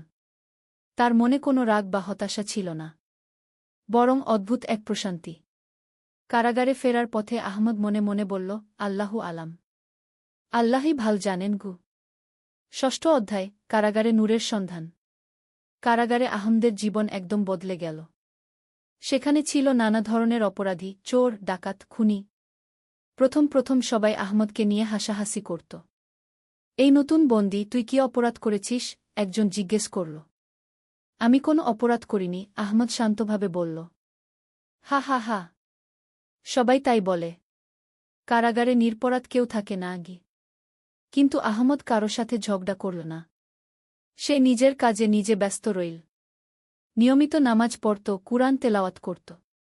কয়েকদিন পর দেখল কারাগারে একটি পুরানো কুরআন মাজিদ আছে। আহমদ সেটা নিয়ে পড়তে শুরু করল। আস্তে আস্তে অন্যান্য বন্দীরাও তার কাছে আসতে শুরু করল। ভাই, তুমি কুরআন পড়তে পার? এক বন্দী জিজ্ঞেস করল। হ্যাঁ, আহমদ বলল। আমাদেরও শেখাবে? এভাবে আহমদ কারাগারে কুরআন শেখানো শুরু করল। প্রথমে দু-একজন, তারপর আরও বেশি। দেখা গেল অনেক বন্দী আসলে ভালো মানুষ, কিন্তু দারিদ্র্য ও অশিক্ষার কারণে তারা অন্যায় পথে গিয়েছে। আহমদ তাদের সাথে ইসলামের সৌন্দর্যের কথা বলত। জান্নাতের কথা, জাহান্নামের কথা, আল্লাহর রহমত ও ক্ষমার কথা। অনেকেই তওবা করে নতুন জীবন শুরু করার সিদ্ধান্ত নিল। একদিন কারাগারের সবচেয়ে ভয়ঙ্কর বন্দী, যার নাম ছিল কাসেম, আহমদের কাছে এল। সে ছিল একজন খুনি। অনেক মানুষকে হত্যা করেছে। আহমদ, আমি তোকে অনেকদিন ধরে লক্ষ্য করছি। তুই সত্যিই আলাদা। তোর মুখে একটা নূর আছে কি? আল্লাহর রহমত, আহমদ বলল। আমি অনেক খারাপ কাজ করেছি। অনেক মানুষকে মেরেছি। আল্লাহ কি আমাকে ক্ষমা করবেন? আহমদের চোখে পানি এসে গেল। ভাই, আল্লাহ তাআলা বলেছেন, হে আমার বান্দারা, তোমরা যারা নিজেদের উপর অত্যাচার করেছ, আল্লাহর রহমত থেকে নিরাশ হজো না। নিশ্চয়ই আল্লাহ সমস্ত গোনাহ ক্ষমা করে দেন। কাসেম কাঁদতে শুরু করল। কিন্তু আমি তো অনেক মানুষকে মেরেছি। তাদের হক কিভাবে আদায় করব? তুমি সত্যিকারের তওবা কর। আল্লাহর কাছে ক্ষমা চাও। আর যাদের সাথে অন্যায় করেছ তাদের পরিবারের সাহায্য কর যতটুকু পারু। কাসেম সেদিন থেকে নামাজ পড়া শুরু করল। কুরআন শিখতে লাগল। তার পুরো চরিত্র বদলে গেল। সপ্তম অধ্যায়, অলৌকিক মুক্তি। আহমদ কারাগারে ৩ বছর কাটাল। এই ৩ বছরে সে প্রায় পুরো কারাগারকে পরিবর্তিত করে ফেল। বেশিরভাগ বন্দী এখন নামাজি হয়ে গেছে। কারাগারে ঝগড়াবিবাদ কমে গেছে। সবাই একে অপরকে সাহায্য করে। কারাগারের জেলার সাহেবও আহমদের পরিবর্তন দেখে অবাক হয়েছিলেন। তিনি নিজেও আহমদের কাছ থেকে অনেক কিছু শিখেছেন। একদিন সকালে হঠাৎ জেলার সাহেব এসে আহমদকে বললেন, আহমদ, তোমার মুক্তির আদেশ এসেছে গিয়ে। মুক্তি? কিভাবে? আসল চোর ধরা পড়েছে। সে স্বীকার করেছে যে আবু বকর তাকে দিয়ে চুরি করিয়ে তোমার নামে মিথ্যা মামলা দিয়েছিল। তোমার বিরুদ্ধে সব অভিযোগ বাতিল। আহমদ সাজদায় পড়ে গেল। আল্লাহুম্মা লাকাল হামদু। মুক্তির দিন সব বন্দী তাকে বিদায় দিতে এল। কাসেম কাঁদতে কাঁদতে বলল, ভাই, তুমি আমার জীবন বদলে দিয়েছ। তুমি চলে গেলে আমি কি করব? তুমি এখানে থেকেই আল্লাহর পথে মানুষকে ডাকতে থাক। আমি বাইরে থেকে তোমাদের জন্য দোয়া করব। কারাগার থেকে বের হওয়ার সময় আহমদ দেখল সেই বৃদ্ধ লোকটি গেটের সামনে দাঁড়িয়ে আছেন। তাকে দেখে আহমদের অন্তর আনন্দে ভরে গেল। আসসালামু আলাইকুম, বৃদ্ধ লোকটি বলল। ওয়ালাইকুমুসসালাম। আপনি এখানে? তোমাকে নিতে এসেছি গু। নিতে? কোথায়? চল, দেখবে গু। অষ্টম অধ্যায়, নতুন জীবনের শুরু। বৃদ্ধ লোকটি আহমদকে শহরের একেবারে অন্য প্রান্তে নিয়ে গেলেন। সেখানে দেখল একটি ছোট কিন্তু সুন্দর দোকান। দোকানের সাইনবোর্ডে লেখা, আলামিন ট্রেডিং। এটা কার দোকান? আহমদ জিজ্ঞেস করল। তোমার। আমার? কিভাবে সম্ভব? তুমি যখন কারাগারে ছিলে তখন আমি তোমার নামে এই দোকান কিনেছি। এখানে তোমার নতুন জীবন শুরু হবে গু। আহমদের চোখে পানি। আপনি কে? কেন আমার এত উপকার করছেন? বৃদ্ধ লোকটি হাসলেন। এই প্রশ্নের উত্তর এখনো পাওয়ার সময় হয়নি। তুমি শুধু মনে রেখো, আল্লাহ তার নেক বান্দাদের কখনো একা ছেড়ে দেন না গি। দোকানে ঢুকে আহমদ দেখল সব জিনিসপত্র গোছানো। হিসাবের খাতা, টাকাপয়সা, পণ্যসামগ্রী, সবকিছুই আছে। এই দোকানের টাকাপয়সা কোথা থেকে এল? কারাগারে থাকাকালীন তুমি যেসব মানুষের জীবন পরিবর্তন করেছিলে তাদের পরিবার থেকে। কাসেমের স্ত্রী তার স্বামীর পরিবর্তন দেখে খুশি হয়ে কিছু টাকা পাঠিয়েছে। অন্যান্যরাও পাঠিয়েছে। আর বাকিটা গু? বৃদ্ধ লোকটি থামলেন। বাকিটা? আল্লাহর পক্ষ থেকে কি? সেদিন থেকে আহমদ নতুন জীবন শুরু করল। সে সততার সাথে ব্যবসা করত। গরিব মানুষদের সাহায্য করত। প্রতিদিন দোকান বন্ধ করার আগে কিছু টাকা আলাদা করে রাখত দান খরাতের জন্য। আস্তে আস্তে তার দোকানের সুনাম ছড়িয়ে পড়ল। মানুষ জানত এখানে ন্যায্য দাম পাবে, কোনো প্রতারণা হবে না। দোকানে বরকত হতে লাগল। নবম অধ্যায়, পরিবার গঠন। আহমদ এখন 25 থেকে 28 বছরে পা দিয়েছে। তার মা তাকে বিয়ের জন্য পিডাপিডি করতে লাগলেন। বছর 3 কারাগারে কাটিয়েছিস, এখন জীবন সাজা। একটা ভালো মেয়ে দেখেছি। মেয়েটির নাম আয়েশা। বয়স 21। অত্যন্ত ধার্মিক ও চরিত্রবান। তার পিতা একজন আলেম। যখন আহমদের বিয়ের প্রস্তাব এল, আয়েশার পিতা প্রথমে চিন্তিত হলেন। আমি শুনেছি ছেলেটি কারাগারে ছিল। আহমদ নিজেই গিয়ে আয়েশার পিতার সাথে কথা বলল। সব সত্য কথা বলল, তার অতীত জীবন, কারাগারে যাওয়া, সেখানকার অভিজ্ঞতা এবং বর্তমানে তবার পথে চলার কথা। আয়েশার পিতা আহমদের সততায় মুগ্ধ হলেন। বৎস, অতীত নয়, বর্তমান দেখতে হয়। তুমি এখন কেমন মানুষ, সেটাই আসল। বিয়ে হয়ে গেল আহমদের। আয়েশা ছিল এক আদর্শ স্ত্রী।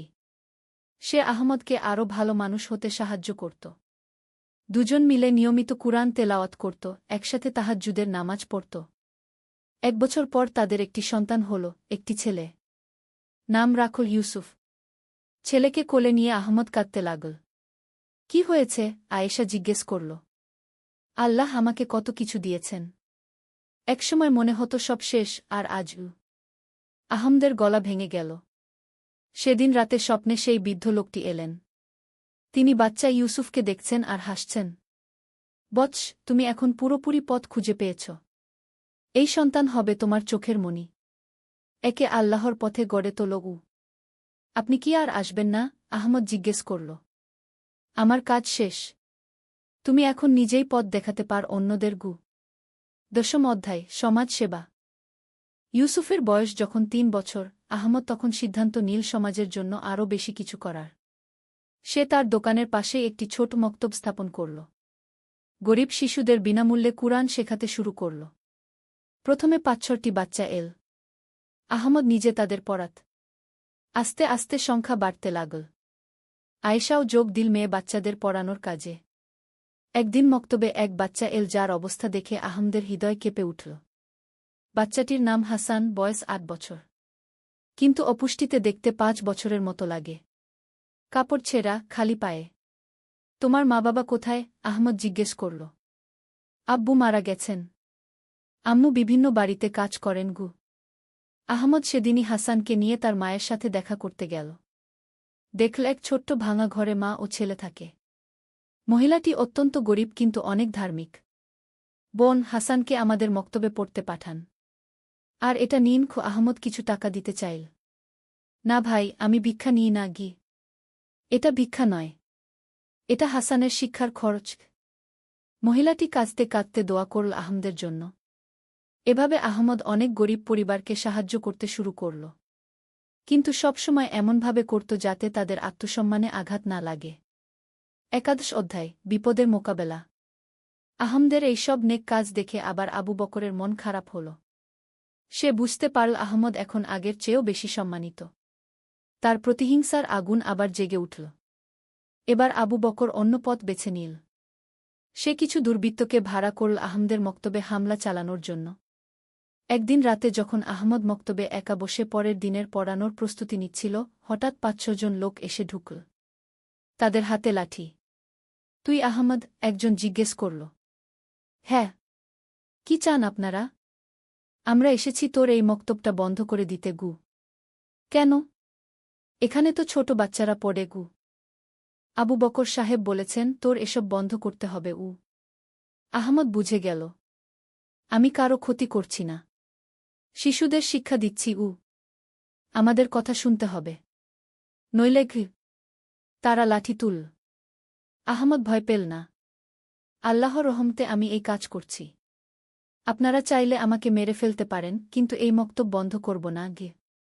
দুর্বৃত্তরা তাকে মারতে এগিয়ে এল। আহমদ চোখ বন্ধ করে কালিমা পড়তে লাগল।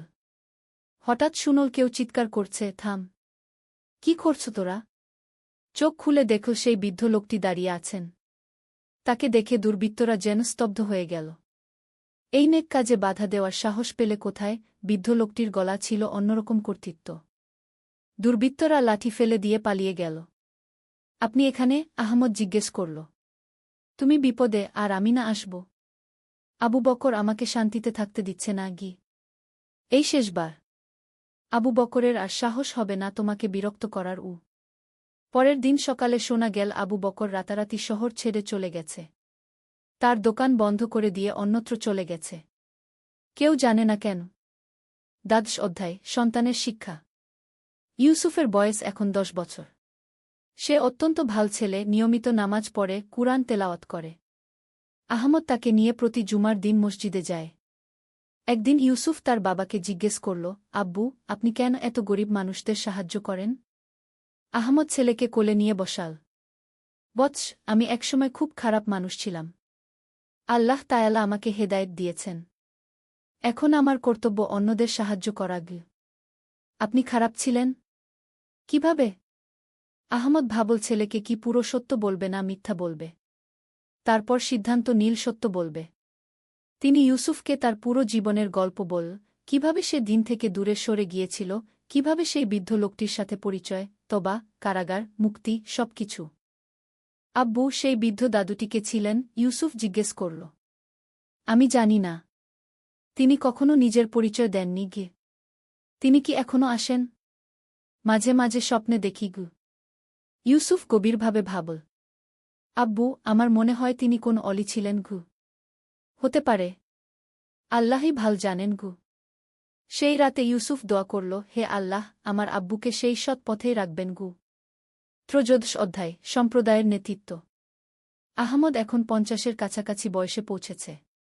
তার মক্তব এখন বিরাট হয়েছে। প্রায় 200 বাচ্চা পড়াশোনা করে। অনেক শিক্ষকও নিযোগ দিয়েছে। সমাজের মানুষ তাকে নেতা হিসেবে মানতে শুরু করেছে। কোনো সমস্যা হলে আহমদের কাছে আসে। সে ন্যায়বিচার করে, সৎ পরামর্শ দেয়া। একদিন 2 পরিবারের মধ্যে জমি নিয়ে বিরোধ হল। 2 পক্ষই আহমদের কাছে বিচার চাইল। আহমদ 2 পক্ষের কথা শুনল। দেখল এক পক্ষ সত্য বলছে, আরেক পক্ষ মিথ্যা। কিন্তু মিথ্যাবাদী পক্ষটি তার পুরানো বন্ধু। আহমদ ভাবল কি করবে। বন্ধুত্ব রক্ষা করবে নাকি ন্যায়বিচার করবে? সে মনে মনে আল্লাহর কাছে সাহায্য চাইল। তারপর সত্যের পক্ষে রায় দিল। বন্ধু রেগে গিয়ে বলল, আহমদ, তুমি আমার বিপক্ষে রায় দিলে? ভাই, আমি সত্যের পক্ষে রায় দিয়েছি গু। তাহলে আমাদের বন্ধুত্ব শেষ গু। আল্লাহর সন্তুষ্টির জন্য যদি দুনিয়ার সব বন্ধুত্ব হারাতে হয়, তাহলে তাই সই গু। বন্ধু চলে গেল। কিন্তু সমাজের অন্যান্য মানুষ আহমদের ন্যায়পরায়ণতা দেখে আরও বেশি সম্মান করতে লাগল। চতুর্দশ অধ্যায়, চূড়ান্ত পরীক্ষা। আহমদের বয়স এখন 55। ইউসুফ 15 বছরের যুবক, মাশাআল্লাহ অত্যন্ত নেককার। আয়েশা এখনও সুন্দরী ও পরহেজগার। হঠাৎ একদিন আয়েশা অসুস্থ হয়ে পড়ল। ডাক্তার দেখিয়ে জানা গেল তার ক্যান্সার হয়েছে। শেষ পর্যায়ের ক্যান্সার। কতদিন সময় আছে? আহমদ ডাক্তারকে জিজ্ঞেস করল। বড়জোর 3-4 মাস কি? আহমদের মাথায় আকাশ ভেঙে পড়ল। কিন্তু সে ধৈর্য ধরল। আল্লাহর ফয়সালা মেনে নিল। আয়েশাকে যখন জানানো হল, সে অত্যন্ত শান্তভাবে নিল। আলহামদুলিল্লাহ। আল্লাহ যা করেন ভালোর জন্যই করেন গু। পরবর্তী 4 মাস আহমদ স্ত্রীর সেবা করল। দিনরাত তার পাশে থাকল। আয়েশা কখনো কোনো অভিযোগ করল না, বরং আহমদ ও ইউসুফকে উৎসাহ দিত। আমার পরে তোমরা ভেঙে পড়ো না। আল্লাহর কাজ চালিয়ে যেও। মৃত্যুর আগের দিন রাতে আয়েশা আহমদকে বলল, আমি স্বপ্নে দেখেছি জান্নাতে তোমার জন্য অপেক্ষা করছি গু। পরের দিন ফজরের নামাজের পর আয়েশা ইন্তেকাল করল। তার শেষ কথা ছিল, লা ইলাহা ইল্লাল্লাহ গু। আহমদ কাঁদল, কিন্তু আল্লাহর ফয়সালা রাজি থাকল। জানাজার নামাজে পুরো শহরের মানুষ এল। সবাই আয়েশার নেক চরিত্রের প্রশংসা করল। পঞ্চদশ অধ্যায়, একাকিত্বের পথ। আয়েশার মৃত্যুর পর আহমদ একটু ভেঙে পড়েছিল। কিন্তু ইউসুফ তাকে সাহস দিল। আব্বু আম্মু যে কাজ। সত্যের আলো। প্রথম অধ্যায়। অন্ধকারের রাত। মক্কার পবিত্র মাটিতে এক গভীর রাতে তারকারাজি আকাশে মিটমিট করে জ্বলছিল। আবদুল্লাহ ইবনে মাসুদ মসজিদুল হারামের এক কোণে বসে কুরআন তিলাওয়াত করছিলেন। তার কণ্ঠে পবিত্র আয়াতের সুর যেন আকাশে মিশে যাচ্ছিল। সেই সময়ে মক্কায় এক যুবক বাস করত যার নাম ছিল হাকিম। তার বাবা ছিলেন একজন ধনী ব্যবসায়ী, কিন্তু হাকিমের হৃদয়ে ছিল গভীর অস্থিরতা। প্রতিদিন সে দেখত কিভাবে মানুষেরা পাথরের মূর্তির সামনে মাথা নত করে, কিন্তু তার অন্তর সেই মূর্তিগুলোকে মেনে নিতে পারত না। হাকিমের বন্ধু ছিল উমার, যে ছিল তার সমবয়সী। উমারের পরিবারও ছিল মূর্তিপূজায় বিশ্বাসী, কিন্তু সেও অনুভব করত এক ধরনের শূন্যতা। একদিন সন্ধ্যায় হাকিম ও উমার কাবা শরীফের চারপাশে হাঁটছিল। হঠাৎ তারা শুনতে পেল এক অপূর্ব সুরের আওয়াজ। সেই আওয়াজ তাদের হৃদয়কে স্পর্শ করল এমনভাবে যেন কেউ তাদের আত্মার গভীরে আলো জ্বালিয়ে দিয়েছে। এই আওয়াজটা কি? উমার জিজ্ঞেস করল। হাকিম চুপচাপ শুনতে থাকল। তারপর ধীরে ধীরে সেই আওয়াজের দিকে এগিয়ে গেল। দেখল আবদুল্লাহ ইবনে মাসুদ কুরআন তিলাওয়াত করছেন। দ্বিতীয় অধ্যায়। প্রথম পরিচয়। আবদুল্লাহ ইবনে মাসুদ তার তিলাওয়াত শেষ করে যখন তাকালেন, দেখলেন দুজন যুবক তার দিকে একদৃষ্টিতে তাকিয়ে আছে। তাদের চোখে ছিল কৌতূহল আর গভীর আগ্রহ। আসসালামু আলাইকুম বাবা, হাকিম সাহস করে বলল। ওয়া আলাইকুমুসসালাম বৎস, আবদুল্লাহ ইবনে মাসুদ মৃদু হেসে উত্তর দিলেন। তোমরা কি কিছু জানতে চাও? হ্যাঁ, উমার এগিয়ে এসে বলল। আপনি যে সুন্দর আওয়াজে যা পড়ছিলেন সেটা কি? এমন মধুর কথা আমি কখনো শুনিনি গে। আবদুল্লাহ ইবনে মাসুদ তাদের দুজনকে তার পাশে বসতে ইশারা করলেন। তারপর বললেন, এটা হল কুরআন মজিদ, আল্লাহ তায়ালার বাণী। এটি আমাদের প্রিয় নবী মুহাম্মদ এর উপর নাজিল হয়েছে কি? আল্লাহ একজন ইলাহ? হাকিম জিজ্ঞেস করল। না বৎস, আল্লাহ হলেন একমাত্র সৃষ্টিকর্তা, যিনি সমস্ত জগতের রব। তিনি ছাড়া আর কোনো ইলাহ নেই। তিনি চিরজীবী, চিরস্থায়ী। তার কোনো শরিক নেই, কোনো সন্তান নেই গে। এই কথা শুনে হাকিম ও উমার গভীরভাবে চিন্তায় পড়ে গেল। তারা এমন কিছুর কথা শুনেছে যা তাদের হৃদয়কে প্রশান্তি দিয়েছে। তৃতীয় অধ্যায়। হৃদয়ের পরিবর্তন। পরের কয়েক সপ্তাহ হাকিম ও উমার নিয়মিত আবদুল্লাহ ইবনে মাসুদ এর কাছে যেতে থাকল। তিনি তাদের ইসলামের বিভিন্ন দিক সম্পর্কে শেখাতে লাগলেন। ইসলাম মানে কি? একদিন হাকিম জিজ্ঞেস করল। ইসলাম মানে হল আত্মসমর্পণ, আবদুল্লাহ ইবনে মাসুদ বললেন। আল্লাহর কাছে সম্পূর্ণ আত্মসমর্পণ। এর মূল ভিত্তি হল 5টি স্তম্ভ। তিনি তাদের বুঝিয়ে দিলেন। 1. শাহাদাত, এই সাক্ষ্য দেওয়া যে আল্লাহ ছাড়া কোনো ইলাহ নেই এবং মুহাম্মদ তার রাসূল। 2. নামাজ, দিনে 5 বার আল্লাহর ইবাদত করা। 3. জাকাত, নির্ধারিত পরিমাণ সম্পদ দরিদ্রদের মধ্যে বিতরণ করা। 4. রোজা, রমজান মাসে সিয়াম পালন করা। 5. হজ, সামর্থ্য থাকলে কাবা শরীফে হজ করা। কিন্তু আমাদের পূর্বপুরুষরা তো এই পাথরের দেবতাদের পূজা করতেন। উমার সংশয় প্রকাশ করল।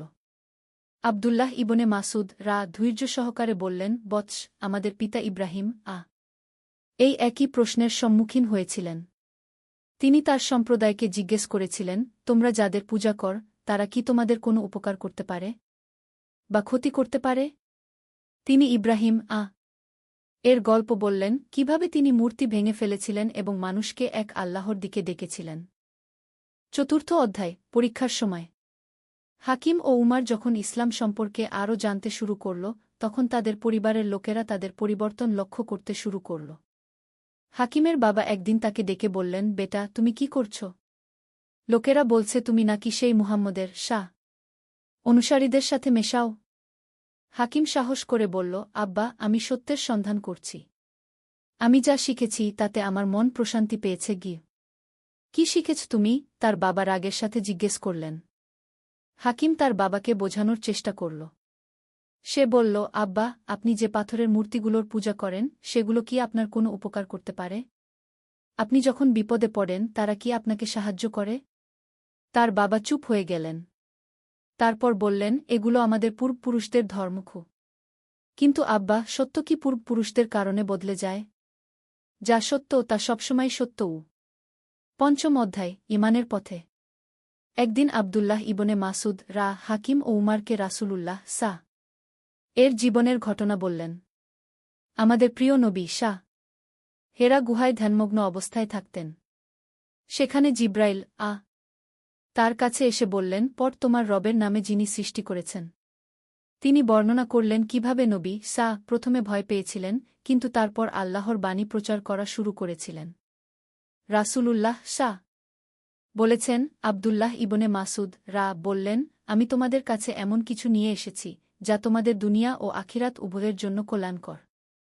হাকিম জিজ্ঞেস করল, আখিরাত মানে কি? আখিরাত হল পরকাল। এই জীবনের পরে আরেকটি জীবন আছে যেখানে আমাদের সব কাজের হিসাব দিতে হবে। যারা ভালো কাজ করবে তারা জান্নাতে যাবে, আর যারা খারাপ কাজ করবে তারা জাহান্নামে যাবে। উমার বলল, কিন্তু কিভাবে আমরা ভালো কাজ করব? আবদুল্লাহ ইবনে মাসুদ তাদের বুঝিয়ে দিলেন ইসলামের নৈতিক শিক্ষা। তিনি বললেন, আল্লাহ তাআলা আমাদের শিখিয়েছেন সততা, ন্যায়বিচার, দয়া, ক্ষমা ও সহানুভূতি। তিনি আমাদের বলেছেন মিথ্যা বলতে, চুরি করতে, ব্যভিচার করতে, মদ খেতে নিষেধ করেছেন। ষষ্ঠ অধ্যায়, সিদ্ধান্তের মুহূর্ত। দিনে দিনে হাকিম ও উমার ইসলামের সৌন্দর্য উপলব্ধি করতে থাকল। তারা দেখল কিভাবে মুসলমানরা একে অপরের সাথে ভ্রাতৃত্বের সম্পর্ক রাখে, কিভাবে তারা দরিদ্রদের সাহায্য করে, কিভাবে তারা সত্য কথা বলে। একদিন রাতে হাকিম তার ঘরে একা বসে চিন্তা করছিল। তার মনে অনেক প্রশ্ন আসছিল। এই যে পাথরের মূর্তি, এগুলো কি সত্যিই কোনো শক্তি রাখে? আমি যখন বিপদে পড়ি, কেন এরা আমাকে সাহায্য করে না? কিন্তু যখন আমি আল্লাহর নাম স্মরণ করি, তখন কেন আমার মন শান্তি পায়? সেই রাতে সে একটি স্বপ্ন দেখল। স্বপনে সে দেখল সে একটি অন্ধকার পথে হাঁটছে। হঠাৎ একটি উজ্জ্বল আলো তার সামনে এল। সেই আলোর মধ্যে একটি আওয়াজ শুনতে পেল, লা ইলাহা ইল্লাল্লাহু মুহাম্মাদুর রাসূলুল্লাহ। হাকিম জেগে উঠল। তার হৃদয় পূর্ণ হয়ে গিয়েছিল এক অদ্ভুত প্রশান্তিতে। সে বুঝতে পারল এটাই তার জীবনের সঠিক পথ। সপ্তম অধ্যায়, ইসলাম গ্রহণ। পরের দিন সকালে হাকিম ও উমার আবদুল্লাহ ইবনে মাসুদ এর কাছে গেল। আমরা মুসলমান হতে চাই, হাকিম দৃঢ়ভাবে বলল। আবদুল্লাহ ইবনে মাসুদ খুশিতে তাদের জড়িয়ে ধরলেন। তিনি বললেন, আলহামদুলিল্লাহ, আল্লাহ তোমাদের হিদায়েত দান করেছেন। তিনি তাদের শাহাদাত পড়িয়ে দিলেন। আশহাদু আল্লা ইলাহা ইল্লাল্লাহু ওয়া আশহাদু আন্না মুহাম্মাদান রাসূলুল্লাহ। আমি সাক্ষ্য দিচ্ছি যে আল্লাহ ছাড়া কোনো ইলাহ নেই এবং মুহাম্মদ আল্লাহর রাসূল। তারা যখন এই কালিমা পড়ল, তখন তাদের মনে হল যেন তাদের উপর থেকে এক বিরাট বোঝা নেমে গেছে। তারা অনুভব করল এক অপূর্ব হালকাতা ও প্রশান্তি। অষ্টম অধ্যায়, নতুন জীবনের শুরু। ইসলাম গ্রহণের পর হাকিম ও উমারের জীবনে এক বিপ্লব ঘটে গেল। তারা নিয়মিত নামাজ পড়তে শুরু করল। তারা শিখল কিভাবে অজু করতে হয়, কিভাবে নামাজে দাঁড়াতে হয়, কি পড়তে হয়। আবদুল্লাহ ইবনে মাসুদ তাদের কুরআনের বিভিন্ন সূরা শেখালেন। তারা শিখল সূরা ফাতিহা, সূরা ইখলাস, সূরা ফালাক, সূরা নাস। নামাজ হল মুমিনের মিরাজ। আবদুল্লাহ ইবনে মাসুদ তাদের বললেন, এর মাধ্যমে তুমি আল্লাহর সাথে সরাসরি কথা বলব। হাকিম প্রথমবার যখন নামাজে দাঁড়াল এবং কি আল্লাহু আকবার বলল, তখন তার চোখ দিয়ে পানি গড়িয়ে পড়ল। সে অনুভব করল যে সে সরাসরি তার স্রষ্টার সামনে দাঁড়িয়ে আছে। নবম অধ্যায়, চ্যালেঞ্জের মুখোমুখি। কিন্তু ইসলাম গ্রহণের পর তাদের জীবনে কিছু কঠিন পরীক্ষাও এল। তাদের পরিবারের অনেকেই তাদের এই ধর্ম পরিবর্তনে খুশি হলেন না। হাকিমের বাবা তাকে বাড়ি থেকে বের করে দেওয়ার হুমকি দিলেন। তুমি যদি এই নতুন ধর্ম ত্যাগ না কর, তাহলে তুমি আর আমার ছেলে নও। হাকিম ধৈর্য সহকারে তার বাবাকে বোঝানোর চেষ্টা করল। আব্বা, আমি আপনাকে অসম্মান করিনি। আমি শুধু আল্লাহর আনুগত্য করছি। ইসলাম আমাকে শিখিয়েছে আপনাদের আরও বেশি সম্মান করতে। সত্যিই ইসলাম গ্রহণের পর হাকিম তার বাবা মায়ের সাথে আরও ভালো ব্যবহার করতে শুরু করেছিল। সে তাদের সেবা করত, তাদের কথা শুনত, যদিও ধর্মীয় বিষয়ে মতপার্থক্য ছিল। উমারের অবস্থাও একই রকম। তার পরিবার তার উপর চাপ দিতে থাকল ইসলাম ছেড়ে দিতে।